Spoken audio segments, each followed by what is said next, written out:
आज का राजनीतिक मंजर है, राजनीतिक जो पूरा ताना बना है हमारा इस देश का, इस देश के ताने बाने में उत्तर प्रदेश का चाहे अध्ययन कर लीजिए, चाहे उत्तर भारत के सारे राज्यों का अध्ययन कर लीजिए,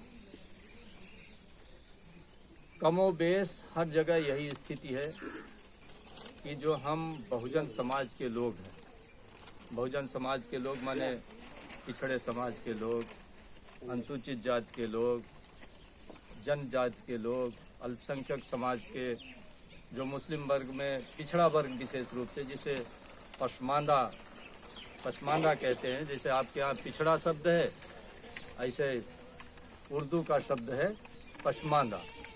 तो जो पसमानदा मुस्लिम हैं, हमारे आदिवासी हैं इस देश में, आपको पता होगा कि लगभग 9 से 10 करोड़ आदिवासी हमारे जंगलों में रहते हैं और उन बेचारों के लिए सबसे बड़ा दुर्भाग्य है कि उसी जंगल के नीचे अपार संपदा छिपी हुई है। कोयला है, लोहे का कच्चा माल है, बॉक्साइट है जिससे आपका जिंक बनता है, यूरेनियम है, तमाम चीज़ें उसके अंदर छिपी हुई है। तो छिपी हुई हैं तो देश के लिए तो वो खनिज संपदा चाहिए, लेकिन आज खनिज संपदा देश के लिए नहीं चाहिए, उसमें बड़े बड़े पूंजीपति लग गए हैं, बड़े बड़े पूंजीपति लग गए। अब उन पूंजीपतियों को किसी को 10,000 एकड़ ज़मीन अलाट हो रही, किसी को 5,000 एकड़ ज़मीन अलाट हो रही है।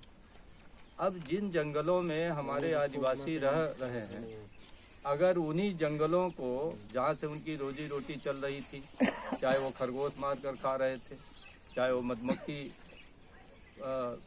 वहाँ से लेकर के अपना जीवन चला रहे थे, चाहे तमाम वनस्पतियाँ हैं, तमाम उसमें तेंदू के पत्ते हैं और तमाम ऐसी चीज़ें हैं जो हम लोग खाते पीते भी हैं, वो क्या कहते हैं उसको,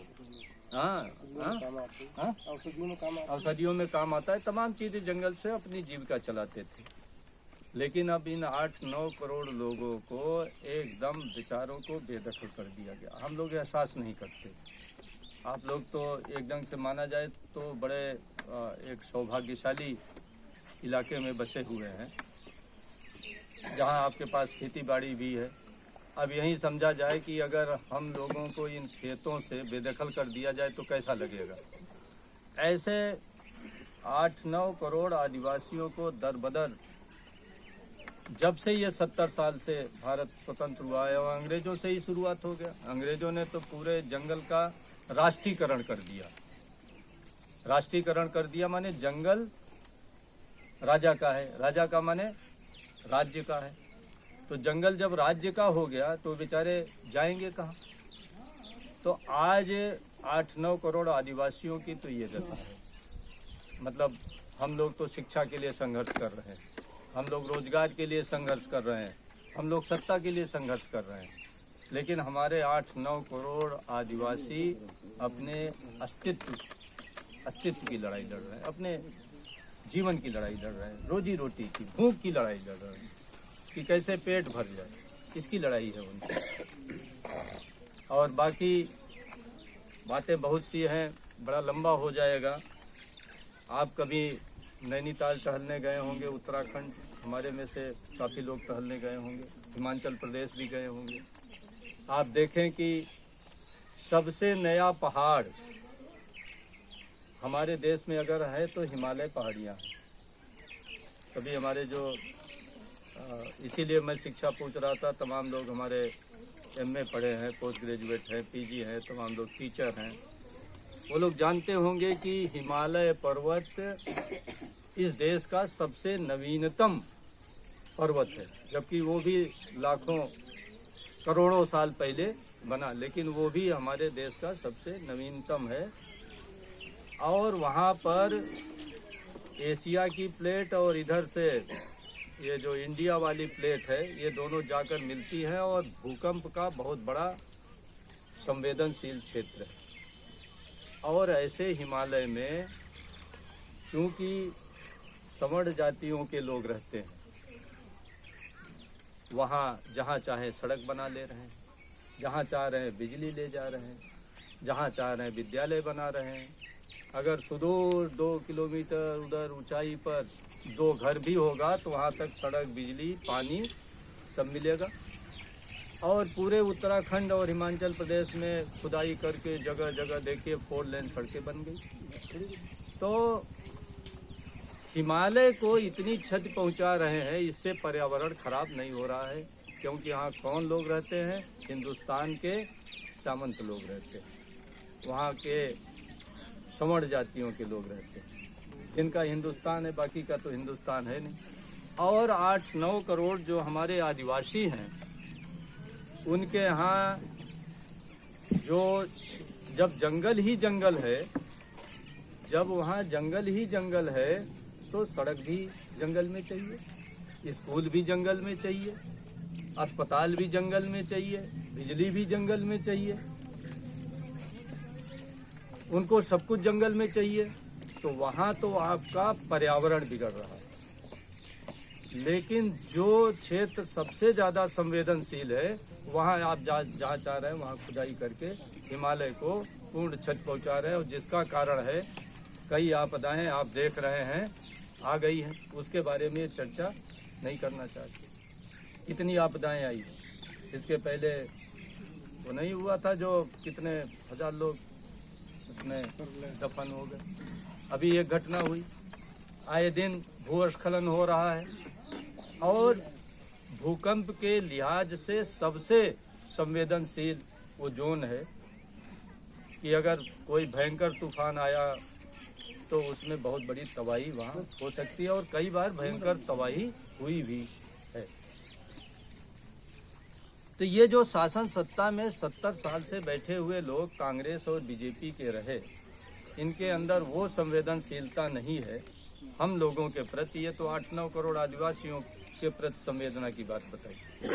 अब हम लोगों की देख लीजिए, किसी भी देश के विकास के लिए सबसे जरूरी चीज कौन है? आधुनिक भारत में हमारे बाप दादे सदियों तक तो आप समझिए कि जब से राजपूत काल आया यहाँ, यानी 8वीं शताब्दी से लेकर के और अंग्रेजों के आने तक, यानी 19वीं शताब्दी तक या 18वीं शताब्दी तक मान लीजिए, वहाँ तक लगभग आपका 900 से लेकर 1000 साल का कार्यकाल हुआ। इस 1000 के कार्यकाल में इस देश में वर्ण व्यवस्था को बहुत कठोरता से लागू किया गया। पहले इसके न वर्ण व्यवस्था को लागू करने का इनके पास ताकत थी, और न वर्ण व्यवस्था के समर्थक राजे महाराजे इस देश में हुए। तो हर्षवर्धन तक तो इस देश में प्रमुख रूप से बौद्ध धर्म रहा। तो बौद्ध धर्म तो के राजा वर्ण व्यवस्था तो लागू करेंगे नहीं, तब तक तो वर्ण व्यवस्था नहीं लागू हो पाई। तो वर्ण व्यवस्था जब नहीं लागू हो पाई तो इसका अर्थ हुआ सबके लिए शिक्षा, सबके लिए समृद्धि, सबके लिए सत्ता का दरवाजा खुला हुआ था। इसीलिए हमारे जो इतिहास के विद्यार्थी हैं वो जानते होंगे, ये बात मैं कई मंचों पर कह चुका हूँ, यहाँ भी कहूँगा कि भगवान बुद्ध के बाद से भाई आराम से के बाद से और हर्षवर्धन तक इस देश में कोई भी राजा, 1-2 अपवाद हो तो मुझे नहीं मालूम, आप लोग भी पढ़े लिखे लोग हैं, कोई भी क्षत्रिय राजा नहीं हुआ इस देश में। क्षत्रिय राजा नहीं हुआ, ये इतिहास का सत्य है। यानी कितने साल तक? 600 ईस्वी पूर्व से लेकर के और हर्षवर्धन तक, यानी 7वीं शताब्दी तक। तो 6 और 7 लगभग 1300-1200 साल तक। और इस देश में अखंड भारत के निर्माण का काम एक नाई बिरादरी के महापद्मनंद ने किया, आप लोगों को पता होगा इतिहास में। और अखंड भारत के निर्माण की प्रक्रिया जो उसने शुरू की, उस प्रक्रिया को आगे बढ़ाया चंद्रगुप्त मौर्य ने। और चंद्रगुप्त मौर्य मूलतः शाक्य वंश के थे। और जो इतिहास के ज्ञाता हैं सभी जानते होंगे कि शाक्य वंश वर्ण व्यवस्था, वैदिक व्यवस्था, ब्राह्मण व्यवस्था का अनुयायी नहीं था। यह आपको जानना चाहिए कि शाक्य वंश कभी भी वर्ण व्यवस्था, ब्राह्मण व्यवस्था, मनुवादी व्यवस्था या वेदों की व्यवस्था का अनुयायी नहीं था। और खुद चंद्रगुप्त मौर्य जैन धर्मानुयायी थे। किस धर्म के अनुयायी थे? जैन धर्म के। और जैन धर्म में भी वर्ण व्यवस्था का कोई स्थान नहीं है। इसके बाद उनके पुत्र हुए बिंदुसार जी, वो आजीवक संप्रदाय के अनुयायी थे। आजीवक संप्रदाय में भी वर्ण व्यवस्था का समर्थन नहीं है। इसके बाद उनके पोते नाती, पोते नहीं नाती, चंद्रगुप्त के नाती सम्राट अशोक हुए, जो बौद्ध धर्म के अनुयायी थे, जिसमें भी वर्ण व्यवस्था का कोई समर्थन नहीं है। थोड़े समय पुष्यमित्र शुंग आए। पुष्यमित्र शुंग के बाद फिर कनिष्क का राज्य आया। कनिष्क भी बौद्ध धर्मानुयायी था। इसके बाद गुप्तों का राज्य आया कुछ समय बाद।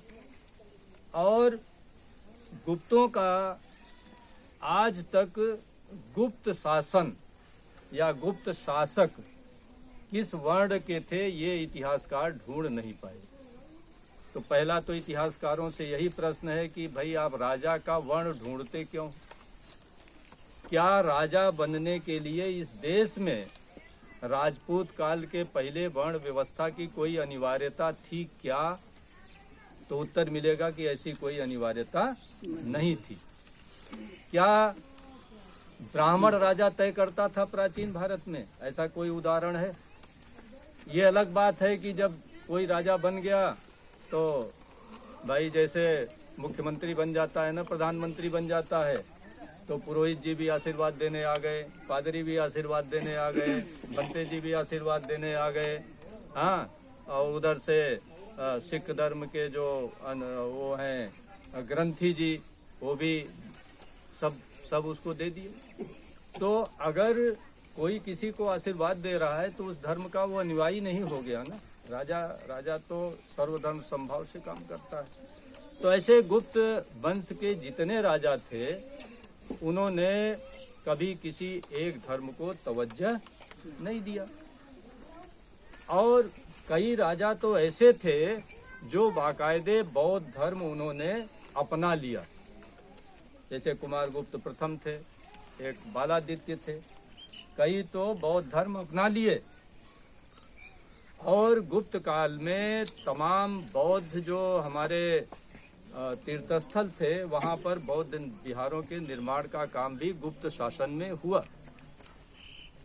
मैं सिर्फ आपको यह समझाने की बात कर रहा हूँ कि इस देश में प्राचीन भारत में वर्ण व्यवस्था मजबूत नहीं थी और शासन करने का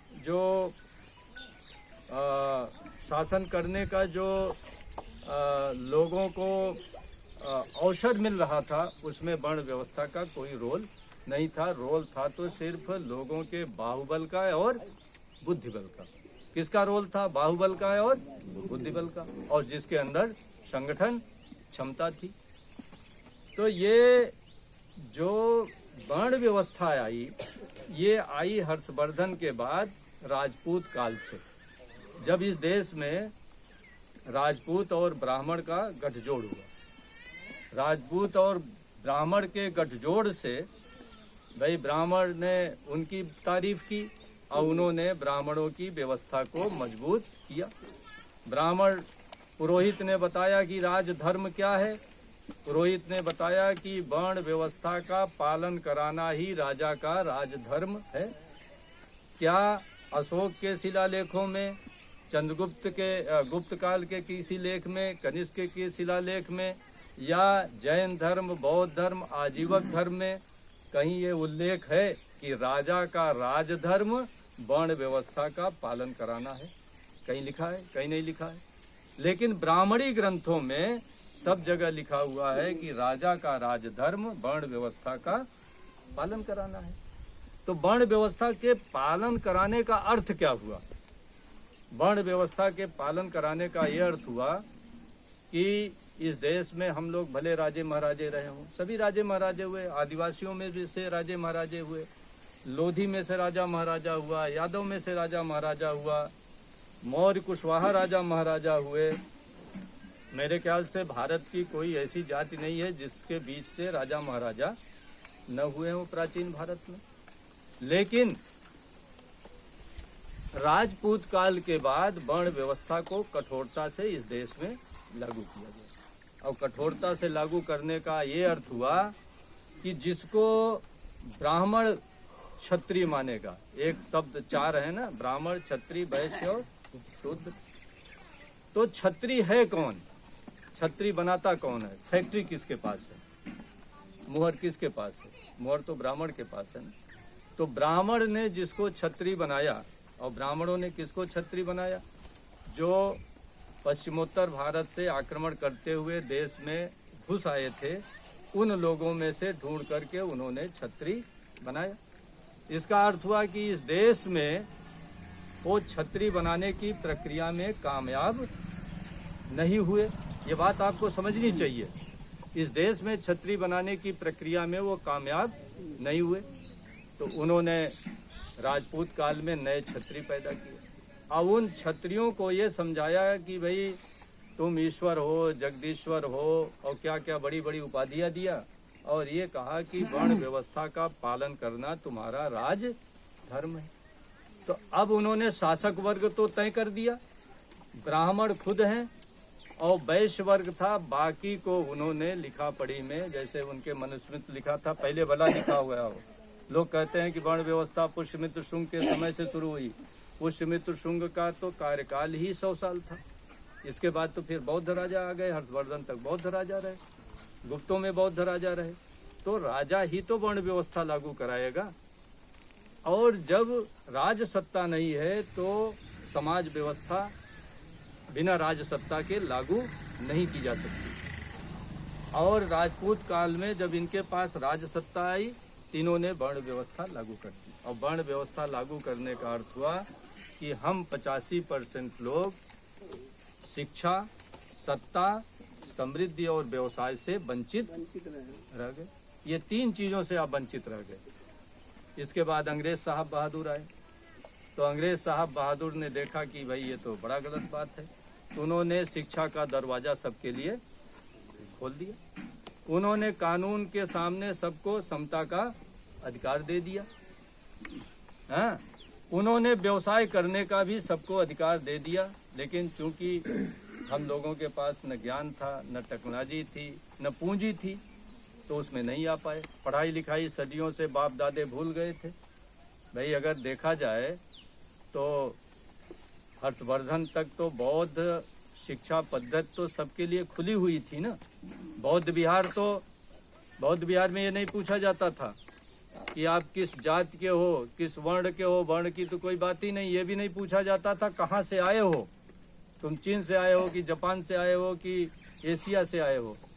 बौद्ध विहार में सिर्फ आपके ये देखा जाता था कि ये पढ़ना चाह रहा है, या नालंदा विश्वविद्यालय, जो बड़े बड़े इनके महाविहार थे, महाविहार ही विश्वविद्यालय थे इनके। और आपको पता है कि नालंदा विश्वविद्यालय में 10,000 विद्यार्थी पढ़ा करते थे। कितने विद्यार्थी?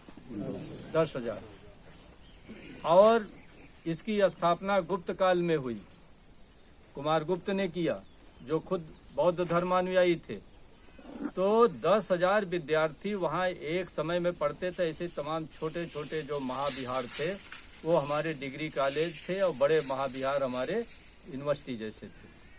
और उसमें पढ़ने के लिए आपको एडमिशन लेना है तो प्रत्येक दिन वहाँ दिन फिक्स, मतलब प्रत्येक दिन वहाँ समय फिक्स था। जैसे सुबह 7 बजे से लेकर 10 बजे तक 2 भिक्षु 4 भिक्षु जो भी नियम कानून हो बैठ जाते थे गेट पर, और जो एडमिशन लेने जा रहा है उसका इंटरव्यू हुआ। अगर उनके इंटरव्यू में पास तो अंदर, और इंटरव्यू में फेल तो फिर से इंटरव्यू की तैयारी करो।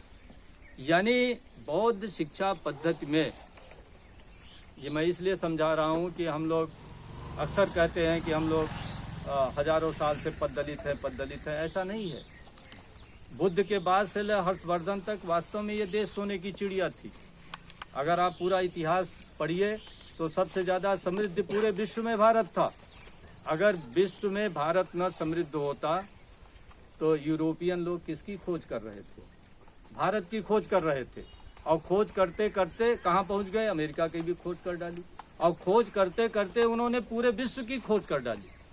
लेकिन खोज वो किसकी कर रहे थे? भारत की कर रहे थे, क्योंकि भारत बहुत ही समृद्ध देश था। और समृद्धि थी क्यों? समृद्धि क्यों थी?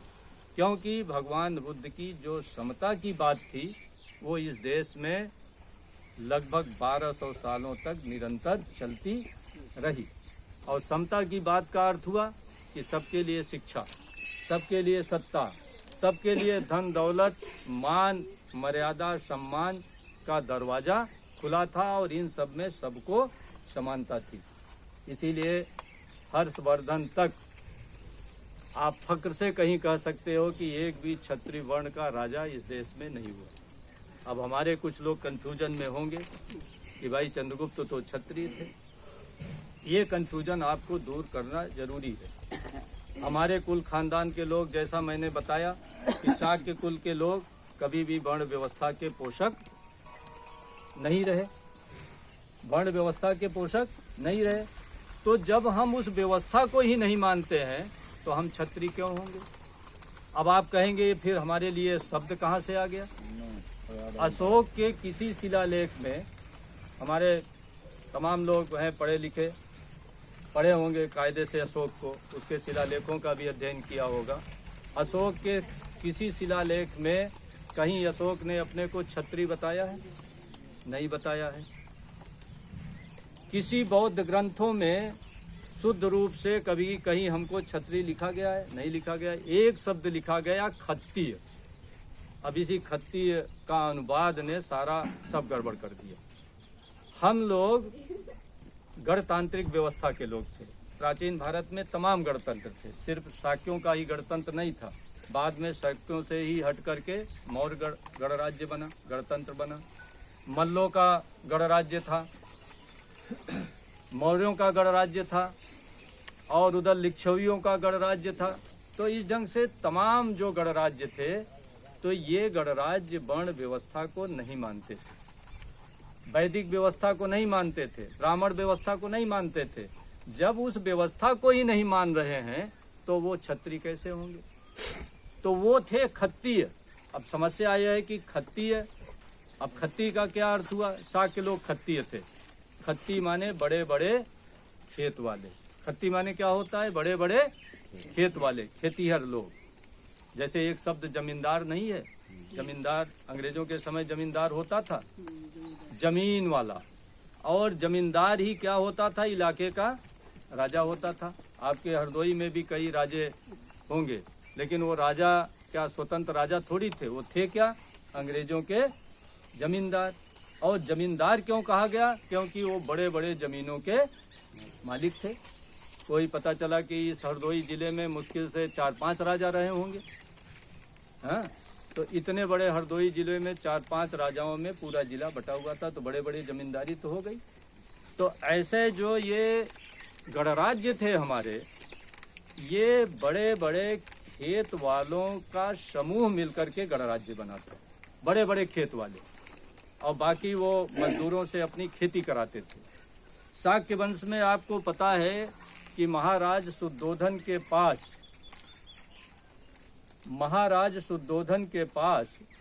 500, पता नहीं 500 का था, 5000 मुझे याद नहीं आ रहा, आप लोग करेक्ट करेंगे मुझे। तो लगभग 500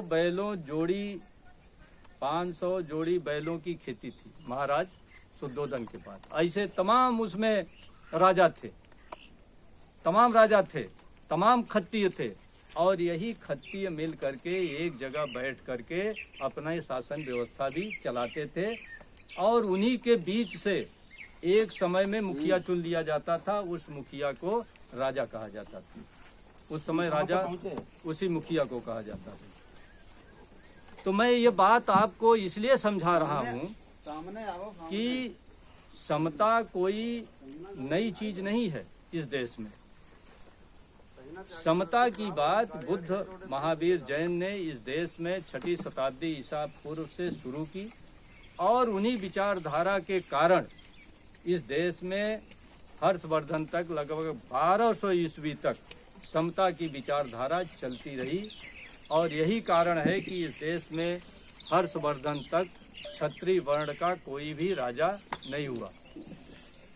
और ये चंद्रगुप्त भी उसी खत्ती वंश के थे, अशोक भी खत्ती वंश के थे। भगवान बुद्ध कहते हैं तुम भी खत्ती है, मैं भी खत्ती है, तुम्हें भी खत्ती हो, हम भी खत्ती हो।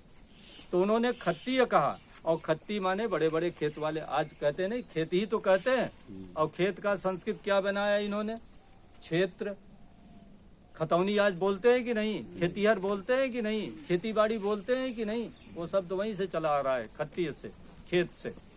तो भाई अगर खत्ती का अनुवाद करना है तो उसको क्षेत्रीय कह सकते थे ना, क्षेत्र वाला। अगर खेत का अनुवाद क्षेत्र है तो खत्ती का अनुवाद तो क्षेत्रीय होना चाहिए ना। वो क्षत्रिय कैसे हो जाएगा? छत्र माने तो पालन पोषण करने वाला। छत्र का कहते हैं ना कि जो रक्षा करे वो क्षत्रिय। और खत्तीय रक्षा करने वाला नहीं होता था, खत्ती माने खेत वाला। तो खत्रिय और क्षत्रिय का कोई मेल मिलाप नहीं है। लेकिन चूंकि ये शासक वर्ग थे इसलिए वो शाब्दिक मिलान करके पाली भाषा के शब्द को संस्कृत में क्षत्रिय कर दिया गया। तो हम लोग भी इसी भ्रम में पड़े हुए हैं कि हम लोग भी क्षत्रिय थे। अगर आप क्षत्रिय हैं तो इसका अर्थ हुआ आप वर्ण व्यवस्था के मानने वाले हो गए, जबकि हमारे कुल खानदान के लोग समतावादी थे, समाजवादी थे, मानवतावादी थे। इस देश में अखंड भारत की स्थापना किए, सबके कल्याण, सबके मंगल का काम किए। तो ऐसे लोगों के हम लोग वंशज हैं। ज़्यादातर लोग जो यहाँ बैठे हुए हैं, ये मैं बात इसलिए कि ये अभी आपको भूमिका इसलिए समझा रहा हूँ कि आपकी इतिहास में भूमिका क्या रही है। तो आपकी इतिहास में भूमिका इस देश को खुशहाल बनाने की रही है, इस देश को अखंड बनाने की रही है, इस देश को समृद्ध बनाने की रही है, इस देश को समतामय बनाने की रही है, इस देश को मानवतामय बनाने की रही है। और इस देश में मानव को मानव से जोड़ने वाली आपकी संस्कृति रही है। यही शाक्य संस्कृति है और यही मौर्य संस्कृति है और यही भारत की मूल रूप से संस्कृति। और आज क्या स्थिति हुआ? इसके बाद क्या हुआ? वर्ण व्यवस्था ने क्या किया?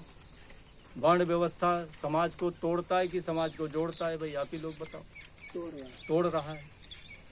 भाई जब इंसान को आप 4 भागों में बांटोगे, एक आदमी को पढ़ने का अधिकार दोगे, एक को तलवार चलाने का अधिकार दोगे, एक को व्यवसाय का अधिकार दोगे, और बाकी 85% को कहोगे कि इन 3 वर्णों की सेवा करें। तो इससे बड़ा मूर्खतापूर्ण, अन्यायपूर्ण, पापपूर्ण, अनैतिक व्यवस्था विश्व में कोई और हो सकती है क्या? नहीं हो सकती। लेकिन लोगों ने उसको ईश्वर के नाम पर, दर्शन के नाम पर, तमाम चीज़ों के नाम पर उसको इन्होंने लागू किया। तो मैं आपको सिर्फ इसलिए समझा रहा हूँ कि आप एक बड़े महान इतिहास के, महान परंपरा के, महान सोच के, महान एक राष्ट्र निर्माता, एक समाज निर्माता के रूप में ये समाज रहा है। और उत्तर भारत में आपकी सबसे ज़्यादा संख्या भी है। उत्तर भारत में सबसे ज़्यादा संख्या भी है, कुशवाहा, मौर्य, सैनी मिला करके।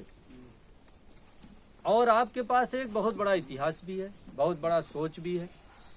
तो मैं सिर्फ ये कहना चाहता हूँ कि इसी सोच के अनुसार आप अपनी आधुनिक भारत में भूमिका तय करिए।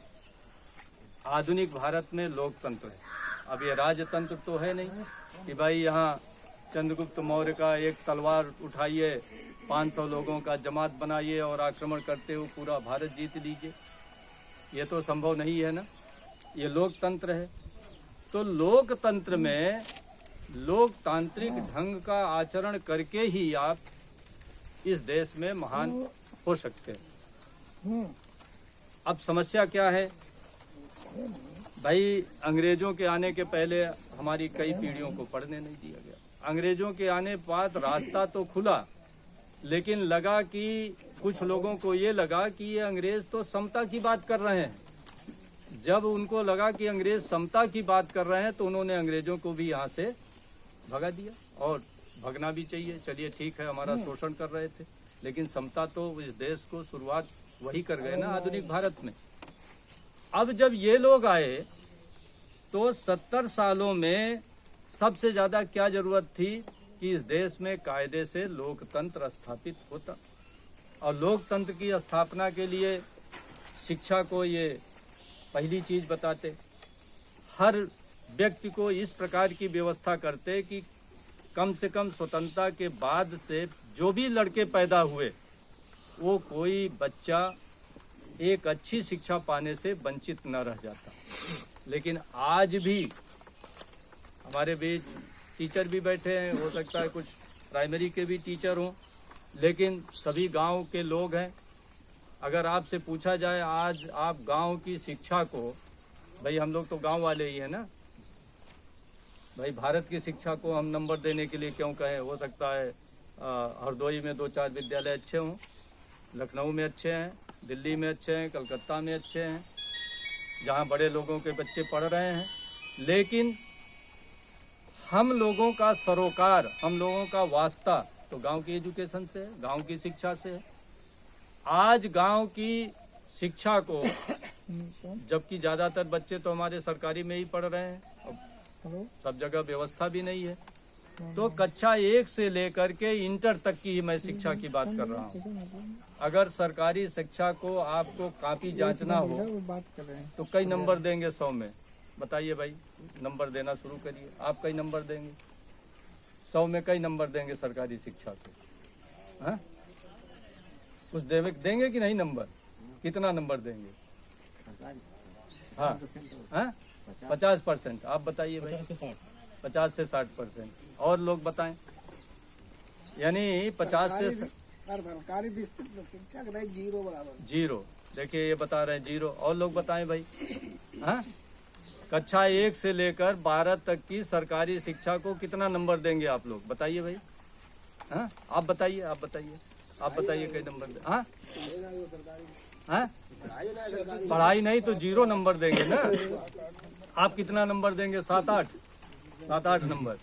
तो मतलब 0 से लेकर के 7-8 नंबर तक ज़्यादा बहुमत में है, इसलिए बहुमत की ही बात मानी जाएगी। हाँ, तो अब आप ये देख लीजिए कि हम लोगों की आज शिक्षा की यही स्थिति है, और अगर इस देश में शिक्षा होती तो आज रोजगार की भी स्थिति अच्छी हो जाती। और आप लोगों को ये तथ्य बता देना चाहता हूँ कि अमेरिका में 1947 में 15 करोड़ आबादी थी। कितनी थी आबादी? 15 करोड़। और इंडिया की आबादी कितनी थी उस समय विभाजन के बाद? 37 करोड़। आज इंडिया की कितनी आबादी हो गई? 140 करोड़। कितनी हो गई? 140 करोड़। कई गुना बढ़ गई, लगभग 5 गुना के आसपास। और अमेरिका की आबादी कितनी बढ़ी? 15 करोड़ से 33 करोड़, लगभग 2 गुना। यानी उतने ही समय में अमेरिका की आबादी 2 गुना बढ़ी और उतने समय में इंडिया की आबादी 5 गुना बढ़ी। अगर हमारे लोगों को स्वतंत्रता के बाद से एक, भाई शिक्षा तो हम सभी देश के नागरिक हैं ना, ऐसा थोड़ी है दिल्ली वाले ही नागरिक हैं, लखनऊ वाले ही नागरिक हैं। हाँ, MP MLA कलेक्टर साहब या बड़े बाप का लड़का ही नागरिक है बनेगा इस देश का? क्या गांव वाले नागरिक नहीं है इस देश के? गांव वाले भी तो इसी देश के वासी हैं, उनको भी वही शिक्षा मिलनी चाहिए। कुछ लोग कह सकते हैं अरे साहब ये कैसे संभव है? अरे साहब ये संभव है। अब पूरे विश्व के लगभग 25 देशों ने ये करके दिखा दिया है कि ये संभव है। आज आप अमेरिका चले जाइए, कनाडा चले जाइए, ऑस्ट्रेलिया चले जाइए, फ्रांस चले जाइए, जर्मनी चले जाइए, इंग्लैंड चले जाइए, आप न्यूजीलैंड चले जाइए, आप जो बौद्ध देश हैं उनमें चले जाइए, जापान, चाइना, थाईलैंड, सब जगहों पर पूरे देश में करीब करीब एक ही प्रकार की गुणवत्ता की शिक्षा है। और अन्य देशों में अगर जिले में किसी एक विद्यालय का रिजल्ट खराब हो जाता है तो उस पर पूरी जांच कमेटी बैठती है, और यहाँ तो कुएं में ही भांग है, किसकी जांच कराएंगे? यहाँ कुएं में भांग है, किसकी जांच कराएंगे? तो अगर आज हम नौजवानों को कक्षा 1 से 12 तक कायदे से पढ़ा देते तो पहला क्या फायदा होता कि हमारा लड़का या लड़की 18 साल तक गंभीरता से पढ़ाई में लगा रहता, तो उसके पास क्या फालतू चीज सोचने का समय मिलता, पहली चीज। और पढ़ाई क्या होती? निःशुल्क, किताब भी दे सकते हैं हम, इतना पैसा खर्च करते हैं, टीचर हैं ही सरकारी, लेकिन पढ़ाई नहीं हो रही। और जब वो 18 साल तक हम उसको इस ढंग से पढ़ा देते, जब गंभीरता से पढ़ता, गुणवत्ता होती पढ़ाई में, तो देश की समस्या क्या है, देश की अर्थव्यवस्था क्या है, देश की राजनीति क्या है, लोकतंत्र क्या होता है, यहाँ की बेरोजगारी के बारे में, यहाँ की बीमारी के बारे में, हम हर चीज़, पोषण तत्वों के बारे में हम हर लड़के को हर ढंग से पढ़ा देते, तो उसके अंदर खुद चेतना पैदा हो जाती कि हम जब तक अपने पैरों पर खड़े नहीं हो जाते, चाहे बाप जान जबरदस्ती शादी करें, हमको शादी नहीं करनी है। लड़के के अंदर लड़की, क्योंकि उसकी प्राथमिकता, आज जो विकसित देश है वहाँ के बच्चों की प्राथमिकता शादी करना है पहले, कि पहले अपनी रोजी रोटी कमाना है? आप लोग बताओगे, रोजी रोटी कमाना है। लेकिन हमारे यहाँ आप अपने अगल बगल गांव देख लीजिए, हर गांव में 2-2, 3-3 बच्चे हर घर में बेरोजगार हैं, हर घर में, गांव में तो बहुत। और अब लड़का क्या करे, उसके तो इतनी समझ है नहीं, लेकिन पिताजी की प्राथमिकता क्या है कि इसकी शादी कर दी जाए। अब पिताजी की गलती क्या है? जब उनके पास कोई काम नहीं है तो फंटूसगिरी करते टहल रहे थे, तो पिताजी को लगता है कि भैया कहीं ये उल्टा सीधा काम न करने लगे, तो इसलिए इसके गले में एक माला बांध दो, थोड़ा जिम्मेदारी समझेगा, यही बोलते हैं ना। और लल्ली का भी शादी कर दो, कहीं कोई ऊंच नीच बात न हो जाए, यही मेंटलिटी है ना गांव में। ऐसे तो हम लोग शादी कर रहे हैं। और जब तक वो दोनों बेचारे समझते, तब तक तो उनको 3-4 बच्चे हो गए, तो समझने का हम उनको अवसर ही नहीं दिए, मौका नहीं दिए। तो ये सारी चीजें, ये गंभीरता आपकी शिक्षा के माध्यम से आती, लेकिन शिक्षा ही चौपट कर दिया गया। अब कुछ लोग कहते हैं अरे साहब धीरे धीरे होते होते होगा। अरे धीरे धीरे क्यों होगा भाई?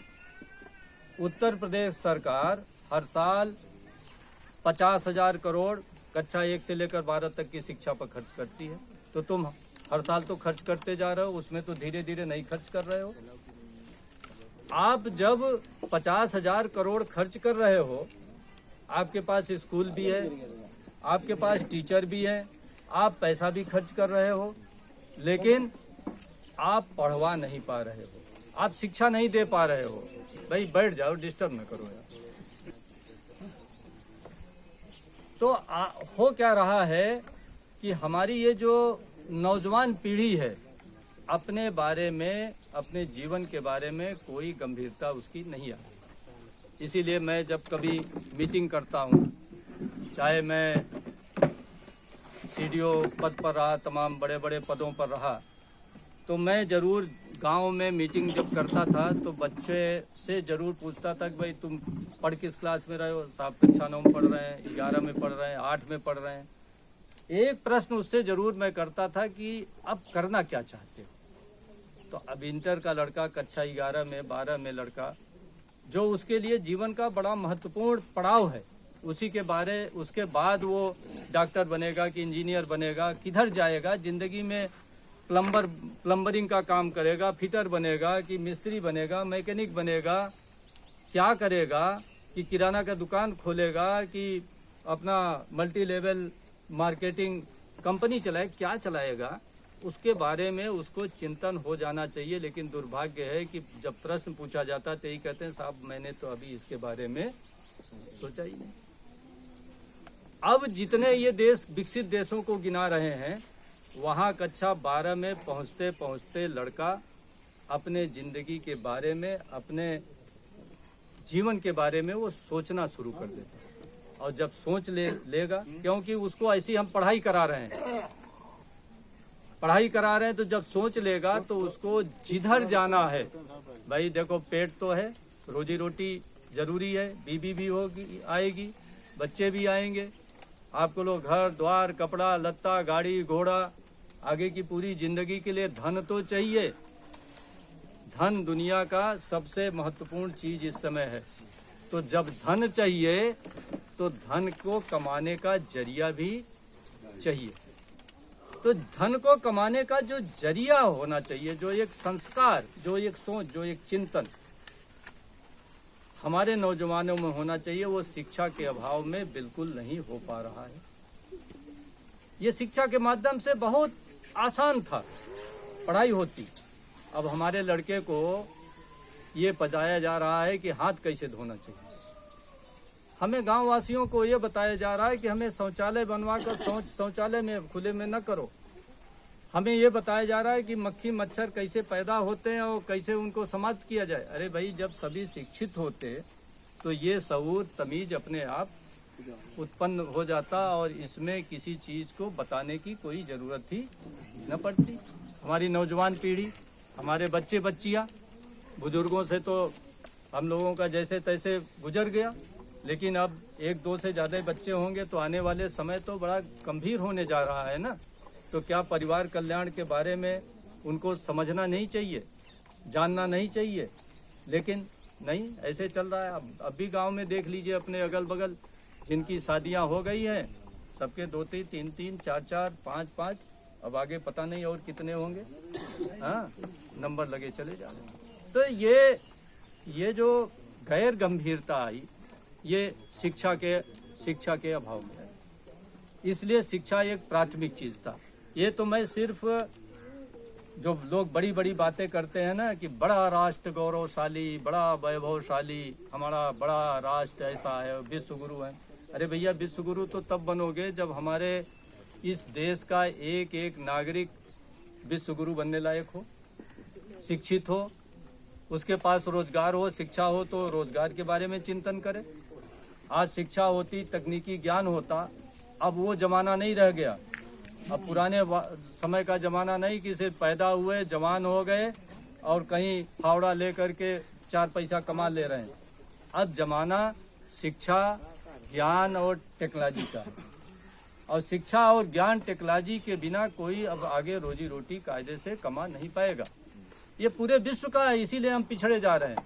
आज हमारा देश, आप अपने घर में अगर अध्ययन कर लीजिए, आप पूरे देश का अध्ययन कर लीजिए, तो ज़्यादातर ये देश हमारा उपभोक्ता देश है। उपभोक्ता देश का अर्थ समझते हैं?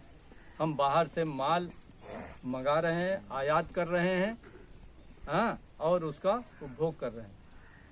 तो ये इतनी बड़ी पॉपुलेशन का कोई रचनात्मक उपयोग होना चाहिए ना देश के लिए, और वो रचनात्मक उपयोग बिना शिक्षा के नहीं हो सकता।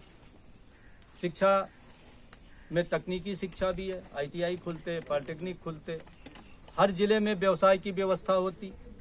भाई क्या ज़रूरत है कि व्यवसाय सिर्फ कलकत्ता, बॉम्बे, सूरत, मद्रास यहीं लगेगा? ये उद्योग तो आपके हरदोई में भी लग सकता है।